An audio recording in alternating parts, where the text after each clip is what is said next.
கிராமத்தின் ஓரத்தில் ஒரு சிறிய குடிசையில் ராமு வாழ்ந்து வந்தார். அவர் செருப்பு தைக்கும் தொழில் செய்தார். வருமானம் மிகவும் குறைவு. ஆனால் தனது மகன் பிரவீனை பெரிய ஆளாக்க வேண்டும் என்ற கனவு மட்டும் பெரியதாக இருந்தது. பரவீன் பள்ளியில் நன்றாக படித்தான். ஆனால் நண்பர்கள் பலர் அவனை கேலி செய்தனர். உன் அப்பா செருப்பு தைப்பவர்தானே? இந்த கேள்வி அவனுக்கு வெட்கமாக இருந்தது. ஒரு நாள் பள்ளி ஆண்டு விழாவிற்கு ராமு வந்தார். கைகளில் செருப்பு தைத்த கரைகள், பழைய சட்டை, எளிமையான தோற்றம். அவரை பார்த்த பரவீன் நண்பர்கள் சிரித்தனர். அந்த நாள் வீட்டிற்கு வந்த பரவீன், இனிமேல் பள்ளிக்கு வராதீங்க என்று அப்பாவிடம் கோபமாக கூறினான். ராமு அமைதியாக தலைகுனிந்தார்.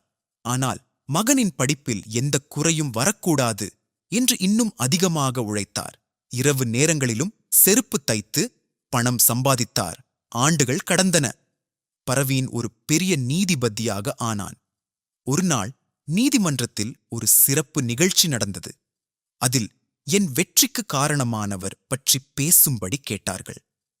பரவீன் மேடையில் நின்றான். கூட்டத்தில் வயதான ராமு அமைதியாக அமர்ந்திருந்தார்.